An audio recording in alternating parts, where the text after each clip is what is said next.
ಇದೀಗ ರಾಜ್ಯದ ಸಂಕ್ಷಿಪ್ತ ಸುದ್ದಿಗಳ ಕ್ವಿಕ್ ರೌಂಡ್ ಅಪ್.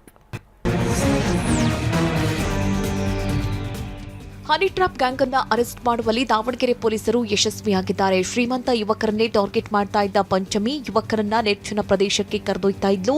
ಬಳಿಕ 4 ಗ್ಯಾಂಗ್ ಬಂದು ಯುವಕನ ಮೇಲೆ ಹಲ್ಲೆ ನಡೆಸಿ ಹಣ, ಚಿನ್ನಾಭರಣ ದೋಚುತ್ತಿದ್ರು.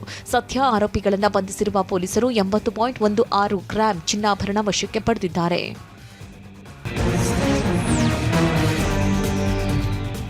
ಪ್ರಧಾನಿ ಮೋದಿ ಬೆಂಗಳೂರು ಪ್ರವಾಸದ ವೇಳೆ ಬಾಂಬ್ ಸ್ಫೋಟದ ಬೆದರಿಕೆ ಹಾಕಿದ್ದ ಆರೋಪಿ ಲೋಹಿತ್ನನ್ನ 7 ದಿನ ಕಸ್ಟಡಿಗೆ ಪಡೆಯಲಾಗಿದೆ.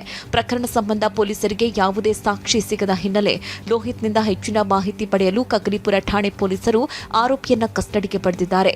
ಈವರೆಗೆ ವಿವಿಧ ಆಯಾಮಗಳಲ್ಲಿ ನೂರಾರು ಜನರನ್ನ ವಿಚಾರಣೆ ಮಾಡಿ ಸಿಸಿ ಕ್ಯಾಮೆರಾ ಪರಿಶೀಲಿಸಿ ತನಿಖೆ ನಡೆಸಿದ್ರೂ ಇನ್ನೂ ಆರೋಪಿಗಳ ಸುಳಿವು ಸಿಕ್ಕಿಲ್ಲ.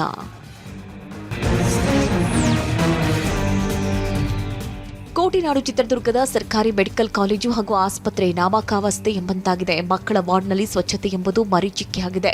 ಅಲ್ಲದೆ ಒಂದೇ ಬೆಡ್ನಲ್ಲಿ ಇಬ್ಬಿಬ್ಬರು ಮಕ್ಕಳು ಮಲಗುವ ದುಸ್ಥಿತಿ ನಿರ್ಮಾಣವಾಗಿದೆ. ಜಿಲ್ಲಾಡಳಿತ ಮತ್ತು ಆರೋಗ್ಯ ಇಲಾಖೆ ಈ ಬಗ್ಗೆ ಗಮನಹರಿಸಿ ಸೂಕ್ತ ಕ್ರಮ ಕೈಗೊಳ್ಳಬೇಕು ಅಂತ ಜನ ಆಗ್ರಹಿಸಿದ್ದಾರೆ.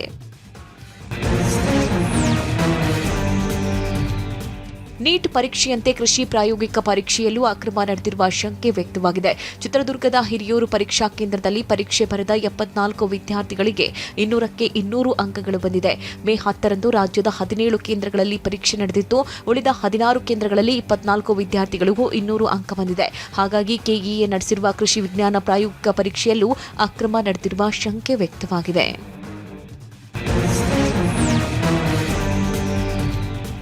ಬೆಂಗಳೂರು ದಕ್ಷಿಣ ಜಿಲ್ಲೆ ಕನಕಪುರ ತಾಲೂಕಿನ ಬೊಕ್ಕೂರು ಗ್ರಾಮದಲ್ಲಿ ಕಾಡಾನೆಗಳ ಹಾವಳಿ ಹೆಚ್ಚಾಗಿದೆ. ಗ್ರಾಮದ ಮಾದಮ್ಮ ಎಂಬುವವರ ಬಾಳೆ ತೋಟಕ್ಕೆ ಕಾಡಾನೆಗಳ ಹಿಂಡೋಲಕ್ಕೆ ಇಟ್ಟು 1 ಎಕರೆ ಪ್ರದೇಶದ ಬಾಳೆ ಬೆಳೆಯನ್ನ ಹಾಳು ಮಾಡಿದೆ.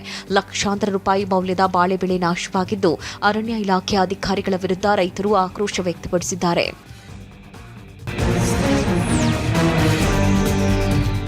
ಬಿರು ಬೇಸಿಗೆಯ ಬಿಸಿಗೆ ನಾಡಿನಾದ್ಯಂತ ಕುಡಿಯುವ ನೀರಿಗೆ ಹಾಹಾಕಾರ ಶುರುವಾಗಿದೆ. ಇದರ ಮಧ್ಯೆ ಕಾಡಿನಲ್ಲಿರುವ ರಾಷ್ಟ್ರ ಪಕ್ಷಿ ನವಿಲುಗಳಿಗೂ ಬೇಸಿಗೆಯ ಬಿಸಿ ತಟ್ಟಿದೆ. ಚಿಕ್ಕಬಳ್ಳಾಪುರ ನಗರದ ಸುತ್ತಮುತ್ತಲಿರುವ ತೋಟ ಹಾಗೂ ಮನೆಗಳ ಬಳಿ ಆಗಮಿಸಿ ಹೊಟ್ಟೆ ತುಂಬಿಸಿಕೊಳ್ತಾ ಇವೆ. ಬಿರು ಬೇಸಿಗೆಯ ಹಿನ್ನೆಲೆ ಕಾಡಿನ ಮರಗಳಲ್ಲಿ ಹಣ್ಣುಗಳಿಲ್ಲ, ನೀರಂತೂ ಮೊದಲೇ ಸಿಗ್ತಾ ಇಲ್ಲ.